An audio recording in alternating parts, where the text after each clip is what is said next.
Hi guys, I've been getting loads of requests come through on Instagram from particularly young kids wanting me to share some hints and tips on batting. So I thought I'd share a few with you. We'll share one today and I'll share another one in a few days' time. So I want to talk about the two swings, the two authentic swings I think that each player has. So I think you've got your good shape swing where you use a lot more of your top hand, and your second swing is where you've got using a lot more of your bottom hand and you're trying to smack the ball. And they're the two authentic swings I think you've got. So with your first one, with your top hand, I think one thing that is neglected a lot is your feet and the way of which your feet are pointing. So for me, as a kid when I grew up, I was taught to point my foot in the direction I want to hit the ball. So if I want to hit the ball straight back past the bowler, my foot needs to be pointing in that direction. Why? It enables me to bend over my front foot and get my head over the ball and bring my bat through on a nice plane. I think a lot of kids and even professional players nowadays neglect to bring their foot around to that straight line to enable the bat to come through. They keep their foot pointing towards cover. In turn, your knee, when you bend and you transfer your weight, is bending that way. Your head falls over. It's hard to bring your bat through in a straight line on a good plane. You hit your knee, you play around your front pad, you get yourself in all sorts of trouble. You start nicking off because your bat's coming through on an angle. So it's important to get this foot nice and straight. I think a couple of drills, I remember as a young kid, I used to set up cones, one on leg stump, one on about middle stump, and one on just outside off stump. And I practice with good shape, hitting the ball in the direction I want to hit it, getting my foot there and exaggerating that movement. Mid on, straight, mid off. I think if you're a bit more advanced, you can get someone to throw you balls and you're only allowed to hit them straight. You're only allowed to hit them straight back past you, getting your foot in a good position. And the person throwing to you can watch you, and if your foot's staying closed, they can give you feedback and say, no, that's not right. Get it back to nice and open. You're not allowed to hit the ball through the leg side, as much as I love doing that, but you've got to just hit the ball straight, defending straight as well. Practice a few defensive shots, do 30 defense, 30 drives, 30 defense, 30 drives, and then just mix and match, depending on the length. If it's a bit shorter, defend it. If it's a bit fuller, drive it.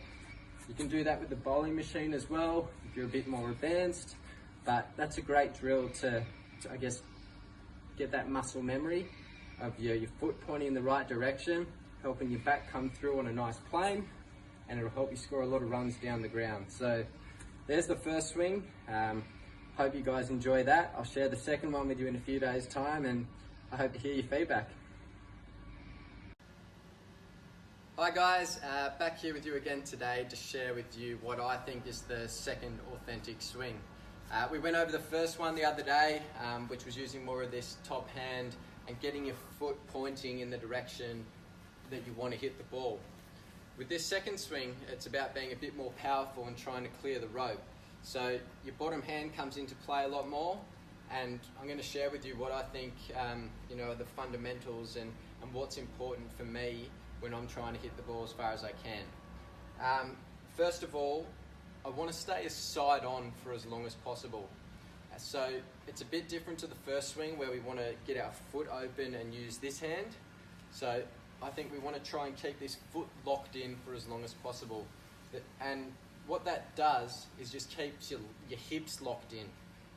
See, I can't really move around and get front on, whereas like this, my hips come round. So if I'm trying to hit the ball a long way like this, I'm losing a lot of power. So keeping my hips locked in for as long as possible. The things I guess have and try and implement into my game to help me keep myself locked in. I'll show you my stance from side on. I close my front foot off a little bit because it naturally wants to open up, and my hips as well. They want to open up. So if I lock my foot in a little bit, it's just got further to move to get round to open up. So hopefully helping me stay side on. The other thing I do is, I'll show you from this way. This is my normal stance. I'll move my foot round and lock myself off. So the same thing applies. It just helps me just not go as far around when I'm trying to really muscle the ball, keeping me side on. You think of other sports where guys are trying to smack the ball as far as they can, like golf or baseball. You see golfers, they're side on for as long as they can, they keep their hips locked in, and then they get a full swing of the bat. Baseball, the same. You don't see them standing up like this. You see them staying side on, keeping their hips locked as long as they can, and letting their bat go for as far as possible. I think that's also important. When you're trying to hit the ball as far as you can, you don't want to be stopping your swing here.